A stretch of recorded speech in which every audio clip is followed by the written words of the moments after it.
Order. I will call Jim Allister to move the motion, and I will then call the Minister to respond, the Secretary of State. There will not be an opportunity for the member in charge to wind up, as is the convention for 30-minute debates. Order, order. Jim Allister to move the motion. I beg to move this House has considered the Windsor Framework. When the Windsor Framework was introduced, and of course it was but the original protocol by another name, because it made no substantive changes to the original text, it was portrayed and sold and packaged as a tremendous opportunity for Northern Ireland. We even had, sometime later, the President of the United States, President Biden, talk extravagantly about $6 billion of awaiting investment in Northern Ireland. We had acolytes of the government talk about Northern Ireland could become the Singapore of the Western Hemisphere. And it seemed that no boast was too large to make. But of course, the reality is very different. And matters rather came down to earth with a bump just a couple of weeks ago when the Invest NI representatives appeared before a Stormont committee. Remembering the Windsor Framework was supposed to unleash an avalanche of foreign direct investment into Northern Ireland because, we were told, our access to the single market of the European Union was the panacea for all things economic. And the witness from the Invest NI had to confess that there'd been no uptake in foreign direct investment. It was not producing the results that were claimed for it. And of course, there's a very simple reason for that. Because the counterbalance to having access to the European single market is the fettering of our links to our supply market of GB. Because in order to have that access to the foreign single market of the EU, we had to subject ourselves to EU law, including their customs code, which says that GB, not being in the EU and Northern Ireland treated as EU territory, that GB had to be regarded as a foreign country, hence the erection of the obnoxious border in the Irish Sea for the bringing of goods from GB to Northern Ireland. So the counterbalance to this alleged wonderful access to the EU single market was the building of a border to fetter trade from GB, and that is why, of course, it hasn't produced the magical foreign investment, because anyone thinking of investing not just thinks about where they're going to sell their goods, they're going to think about where they're going to get their raw materials. And if the raw material supply line is fettered by an international customs border, well, that's what it is, governed by foreign law, then, of course, they're going to think twice, and obviously have thought twice about that. So all the proposal and packaging turned out largely to be insubstantial spin.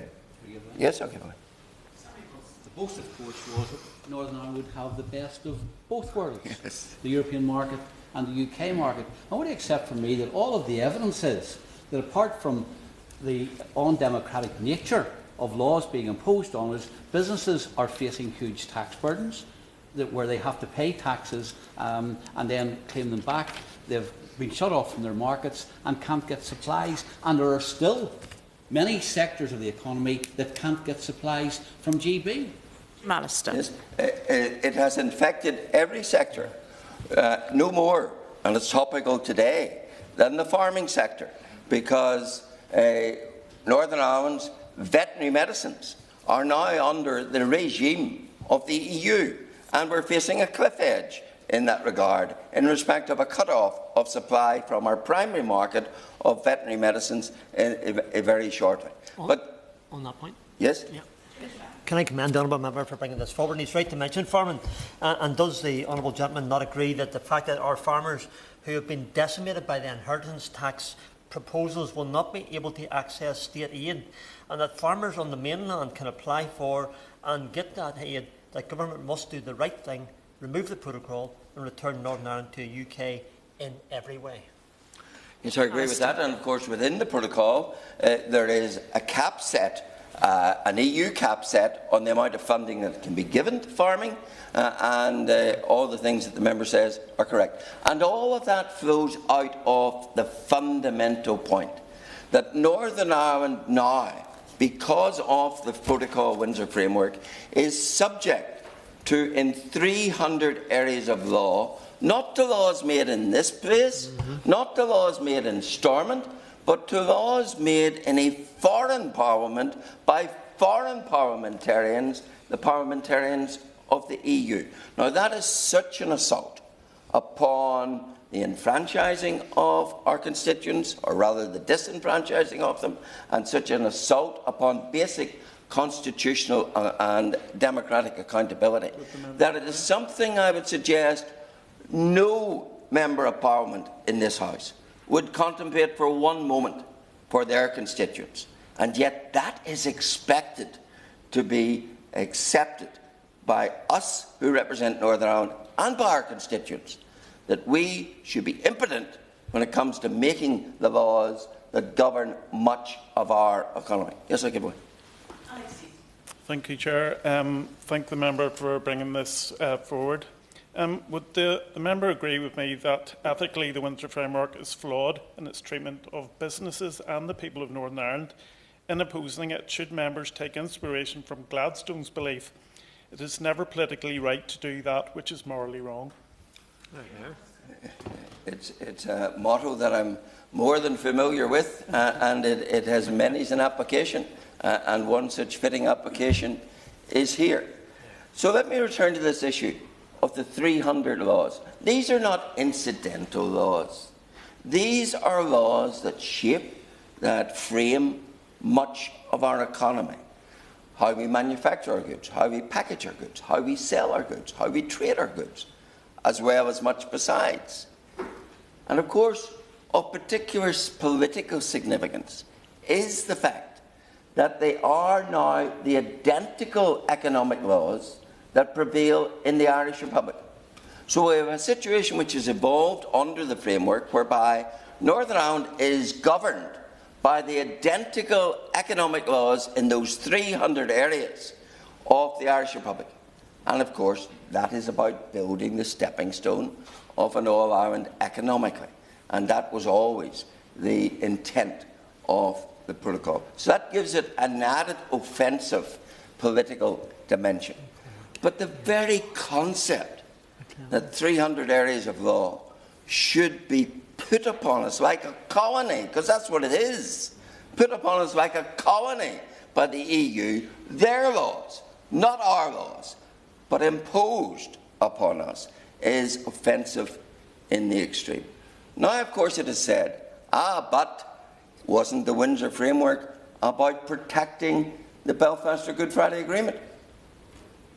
The Windsor framework has driven a coach and horses through the Belfast Agreement, because the fundamental modus operandi, the fundamental of the Belfast Agreement was that because of Northern Ireland's divided past, any big issues, any constitutional related issues, any key issues would have to be decided upon a cross-community vote. In other words, a majority of both nationalists and unionists. And it's written in, it's in section 4.5 of the 1998 Northern Ireland Act.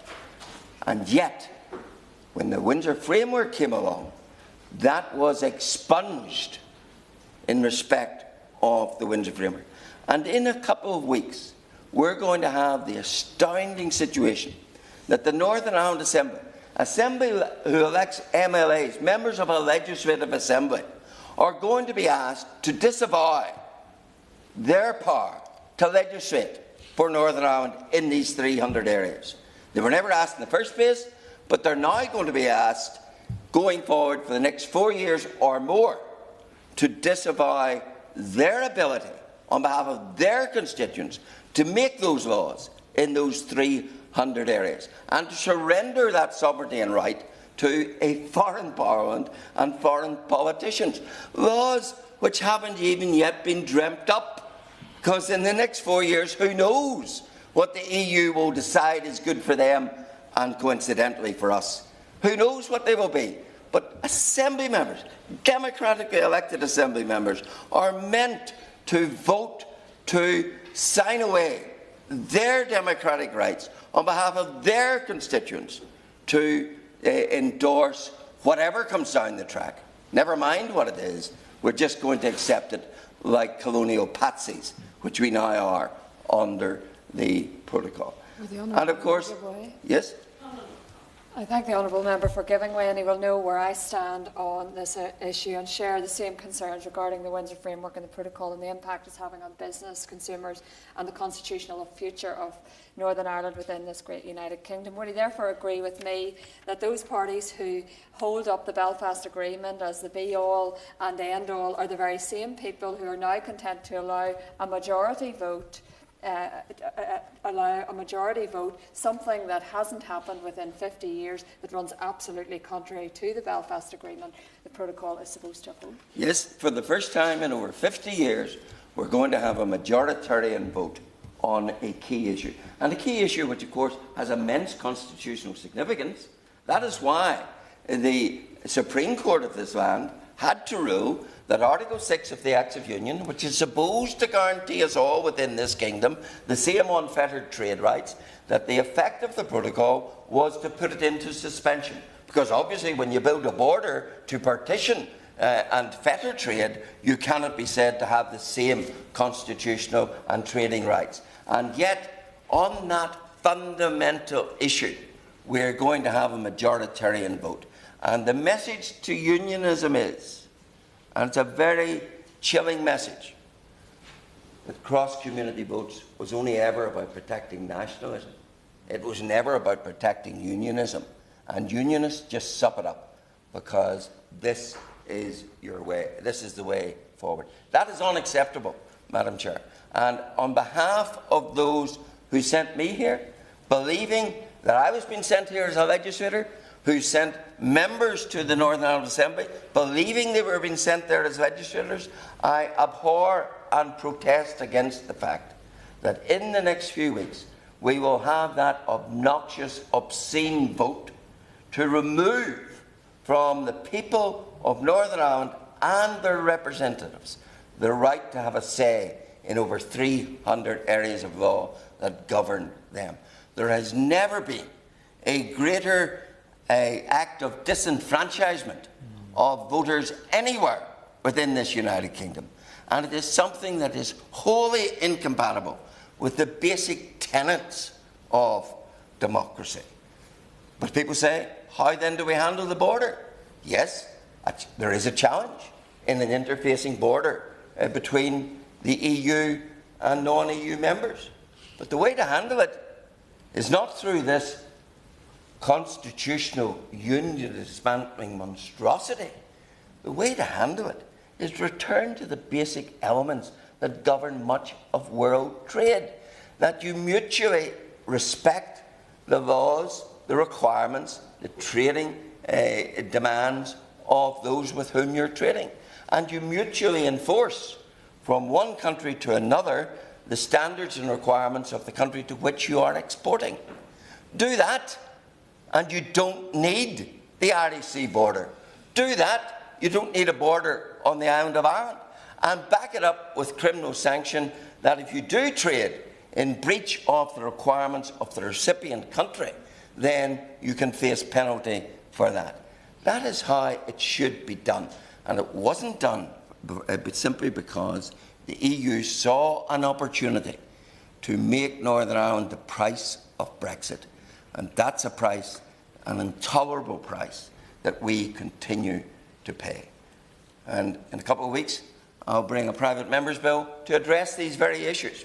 And mutual enforcement will be at the heart of that, because that is the way for the government. I know they inherited all this, maybe with some enthusiasm, but they inherited it. They can now fix it. But if they don't fix it, then they're saying to my constituents, you're some sort of second-class Democrat. You're not entitled to elect those who make your laws. You must be a subservient road taker from politicians who make the laws for you in a foreign jurisdiction. How insulting is that? And yet that is the essence of what the Windsor Framework puts upon us. Thank you. Well done, Jim. The question is that this House has considered the Windsor Framework. Secretary of State Hilary Benn.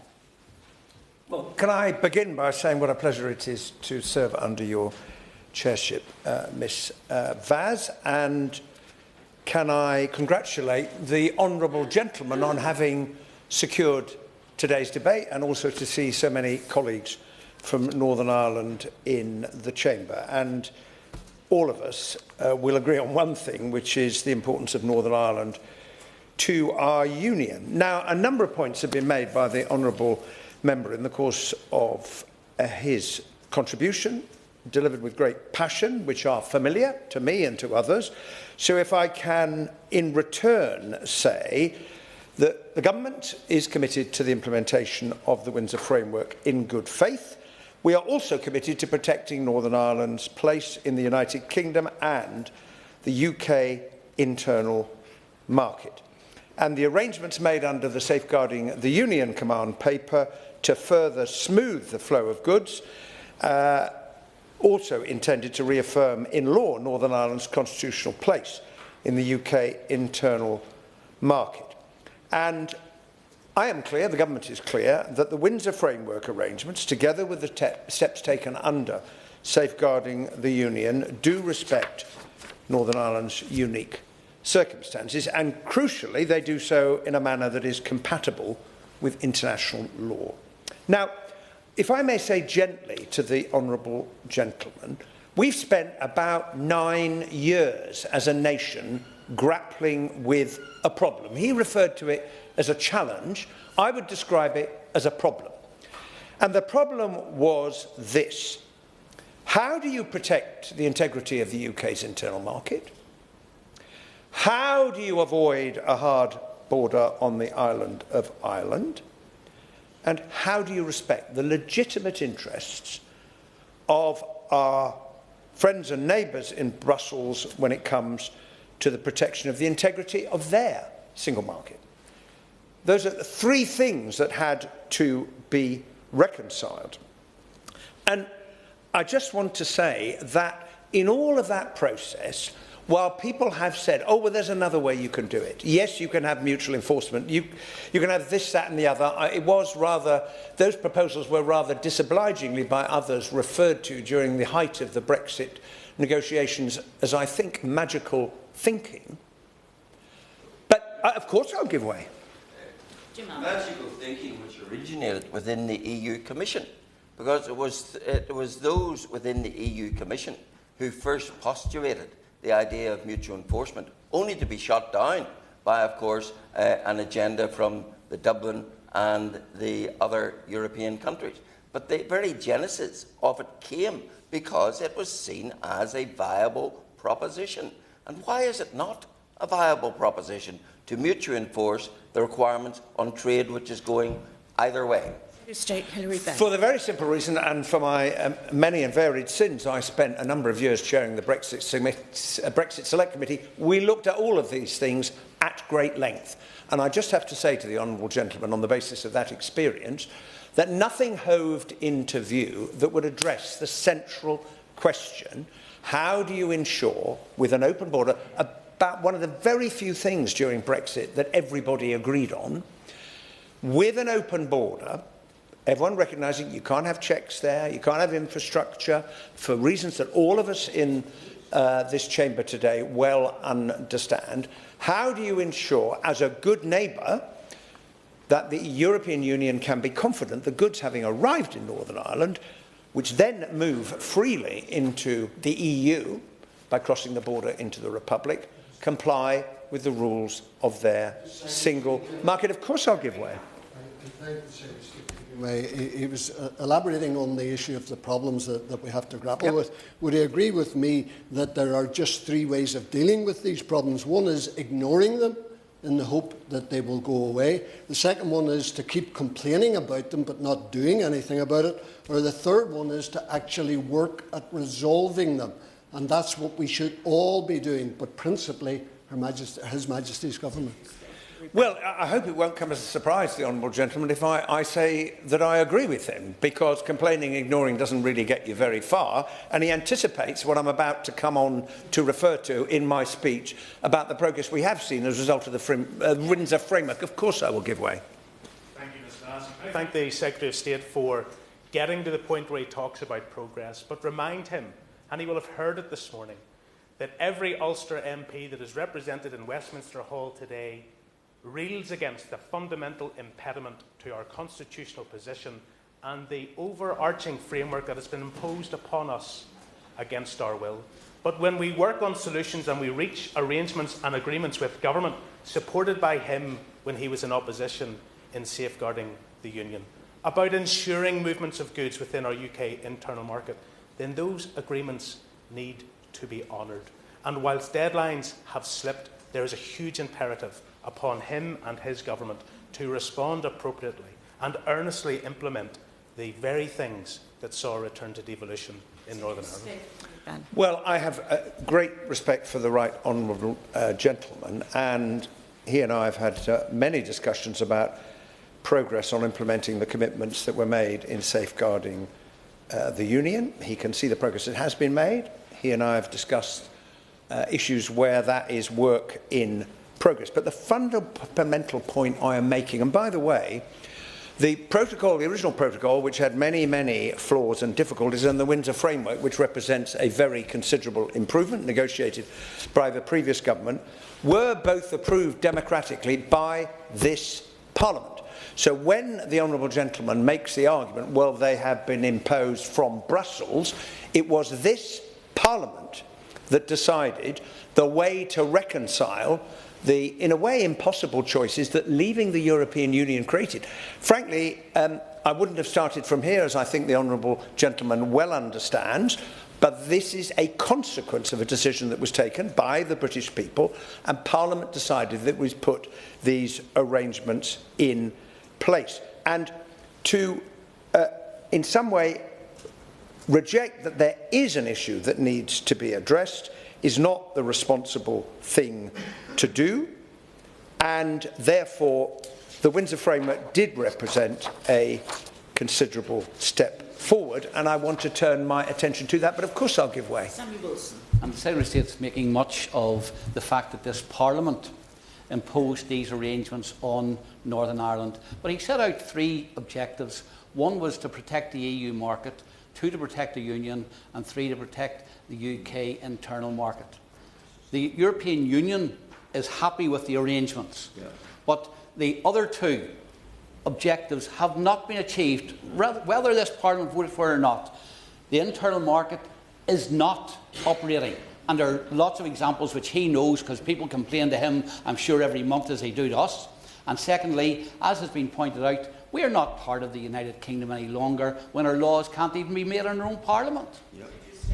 Well, Northern Ireland is very much part of the United Kingdom. I was merely pointing out in my previous contribution to the fact that it was the democratic decision of this Parliament, of which Northern Ireland is a part, that decided that that was the way, after much debate and consideration and argument and disputation, that is how this Parliament decided to move things forward.